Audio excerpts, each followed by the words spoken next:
ആഗ്രയിലെ താജ്മഹൽ എന്ന മഹാനിർമ്മിതിയുടെ കിഴക്കേ കവാടത്തിലെത്തിയിരിക്കുകയാണ് ഞാൻ. ഓൺലൈനിലാണ് ടിക്കറ്റ് എടുത്തിരുന്നത്. അതിന്റെ പരിശോധനയും സെക്യൂരിറ്റി ചെക്കുമൊക്കെ പൂർത്തിയാക്കി. അതൊന്നും ചിത്രീകരിക്കാൻ അനുമതിയില്ല.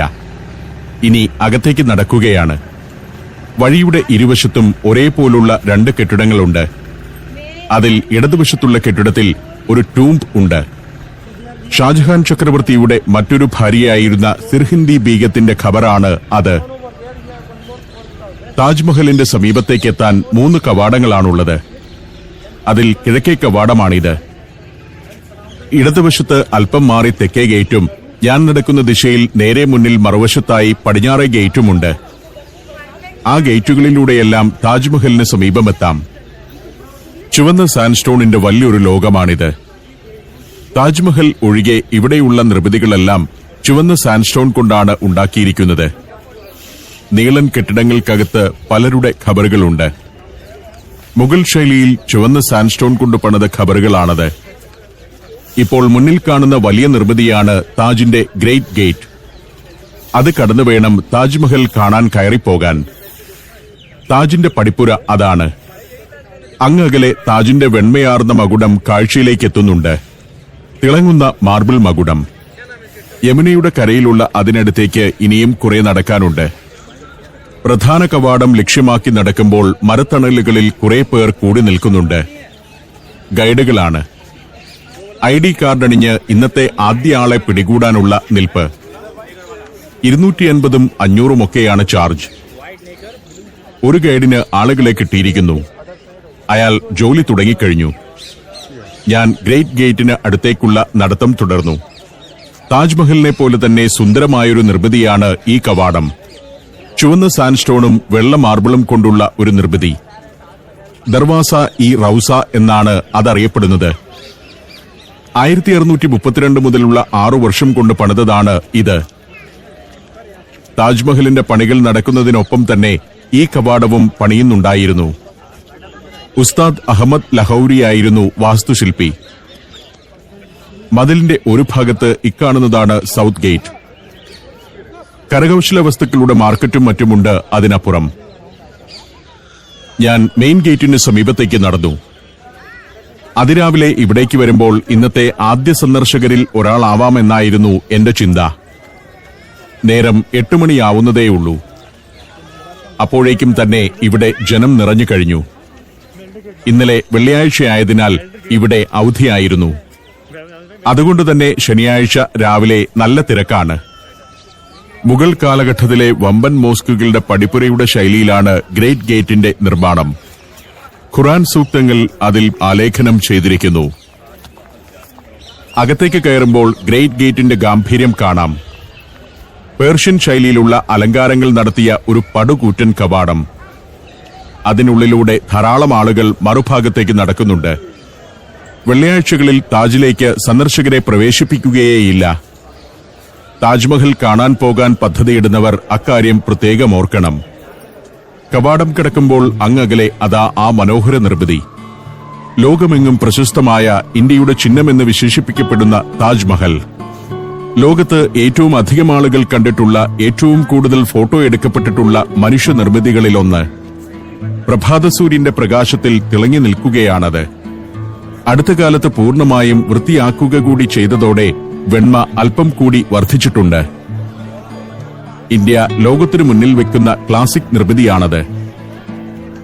വലിയൊരു ഉദ്യാനത്തിന്റെ അങ്ങേയറ്റത്ത് യമുനയുടെ കരയിൽ അതങ്ങനെ നിൽക്കുന്നു. ഗ്രേറ്റ് ഗേറ്റ് കടന്നിറങ്ങുന്നവരെല്ലാം ആദ്യം ഇവിടെ നിന്നൊരു ഫോട്ടോ എടുക്കും. ഉദ്യാനവും താജുമെല്ലാം ചേർന്ന സമഗ്രമായൊരു ദൃശ്യം ഇവിടെ നിൽക്കുമ്പോഴാണ് കിട്ടുന്നത്. അതുകൊണ്ട് തന്നെ എപ്പോഴും വലിയ തിരക്കായിരിക്കും ഇവിടെ. ഇവിടെ നിന്ന് നോക്കുമ്പോൾ കാണുന്ന ആകാരപ്പൊരുത്തമാണ് താജ്മഹലിന്റെ ഐശ്വര്യം. താജ്മഹലിന്റെ പ്രധാന ഭാഗം മാത്രം ക്യാമറയിൽ പകർത്തിയാൽ അതൊരു ഗംഭീര നിർമ്മിതിയല്ല. അതിന്റെ തറയും 4 ഭാഗത്തുമുള്ള സ്തംഭങ്ങളുമെല്ലാം കൂടി ചേരുമ്പോഴുള്ള സുഘടിത രൂപമാണ് അതിനെ ലോക ക്ലാസിക്കാക്കിയത്. അല്ലാതെ അതിന്റെ വലിപ്പമല്ല. താജിനേക്കാൾ ഗാംഭീര്യവും വലിപ്പവുമുള്ള ധാരാളം നിർമ്മിതികൾ ലോകത്തുണ്ട്.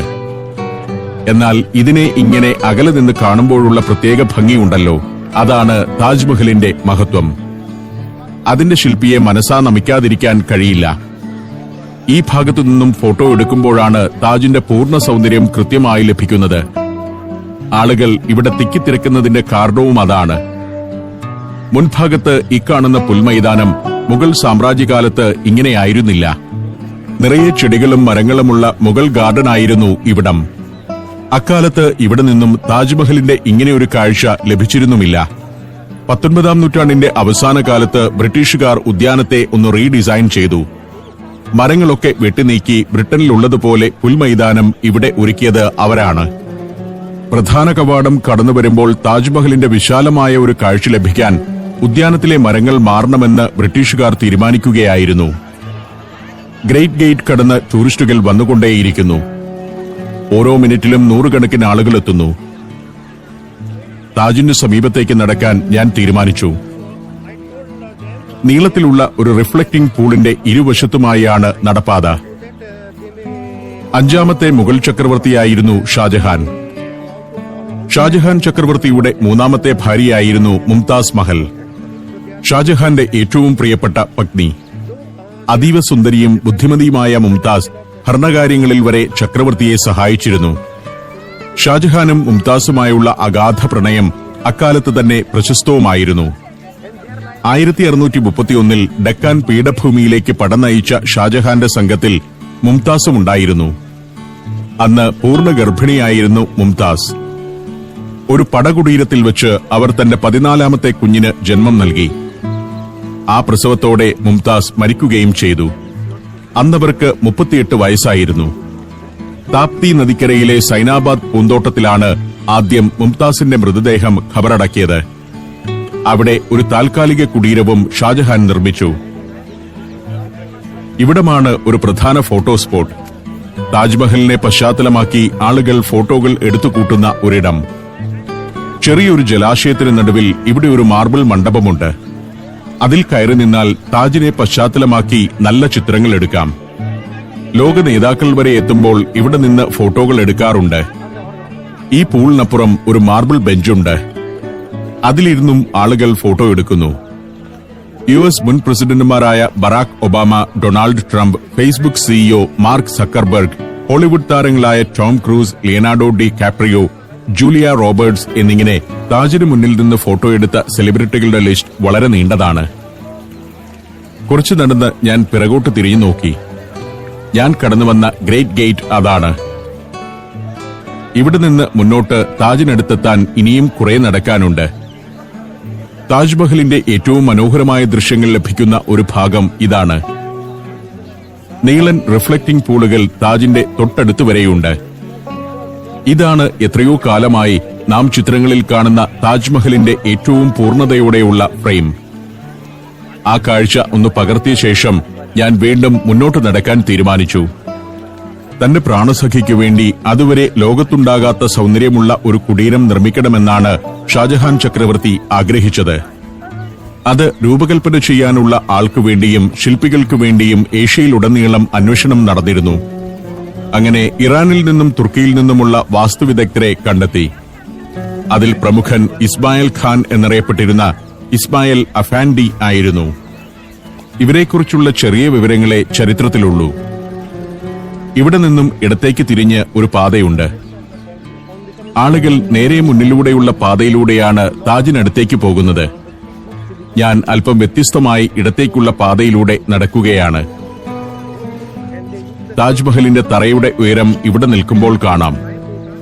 ചുവട്ടിലൂടെ നടക്കുന്ന ആളുകളുടെ ഉയരവും വെളുത്ത മാർബിൾ തറയുടെ ഉയരവും തമ്മിൽ താരതമ്യം ചെയ്താൽ അതിന്റെ വലിപ്പം വ്യക്തമാകും.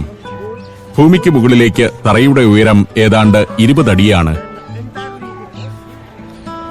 നടത്തം തുടരുമ്പോൾ മരങ്ങൾക്കിടയിലൂടെ അങ്ങകലെ കാണുന്നത് ഇവിടുത്തെ മോസ്കാണ്. അതിന് സമീപത്തുള്ള ഒരു കെട്ടിടത്തിൽ നിന്നുമാണ് താജ്മഹലിന്റെ അകത്ത് കയറാനുള്ള ടിക്കറ്റ് ലഭിക്കുക. ബ്രിട്ടീഷുകാരുടെ കാലം വരെ മരങ്ങൾക്കിടയിലൂടെ ഈ വിധമാണ് താജ്മഹൽ ദൃശ്യമായിരുന്നത്. ബ്രിട്ടീഷുകാർ താജിന്റെ മുന്നിലെ ഉദ്യാനം യൂറോപ്യൻ മാതൃകയിലാക്കിയപ്പോഴാണ് ആ മരങ്ങൾ വെട്ടിനീക്കിയത്. ആപ്പിളും ഓറഞ്ചും ഉൾപ്പെടെയുള്ള ഫലവൃക്ഷങ്ങളാണ് ഷാജഹാന്റെ കാലത്ത് ഈ ഉദ്യാനത്തിൽ നട്ടുപിടിപ്പിച്ചിരുന്നത്. അനേകം പൂച്ചെടികളും ഉദ്യാനത്തിലുണ്ടായിരുന്നു. പടിഞ്ഞാറേ മതിലിന്റെ ഓരം ചേർന്ന് നടപ്പ് തുടർന്നു. ആ പ്രണയകുടീരം സന്ദർശിച്ചു മടങ്ങുന്ന ചിലർ ഈ വഴിയും വരുന്നുണ്ട്. നേരെ മുന്നിൽ കാണുന്നതാണ് മോസ്ക്. താജിന്റെ ക്യാമ്പസിൽ പ്രവേശിക്കാനുള്ള ടിക്കറ്റാണ് ഞാൻ ഓൺലൈനിൽ നേരത്തെ എടുത്തത്. അതിനകത്ത് കയറാനുള്ള ടിക്കറ്റ് വേറെ എടുക്കണം. ഈ കെട്ടിടത്തിനകത്താണ് ടിക്കറ്റ് ലഭിക്കുക. ഇവിടെ ഒരു ഭാഗത്ത് ഒരു തറ കാണാം. അവിടെയായിരുന്നു താജ്മഹലിന്റെ നിർമ്മാണം പൂർത്തിയാകുന്നതുവരെ മുംതാസ് മഹലിന്റെ മൃതദേഹം സൂക്ഷിച്ചിരുന്നത്. താഴെ അക്കാണുന്ന ഭാഗത്തു നിന്നാണ് ടിക്കറ്റ് ലഭിക്കുക. അതിനടുത്ത് താജ് മോസ്ക്. താജ്മഹൽ നിർമ്മിതമായതിനു ശേഷമായി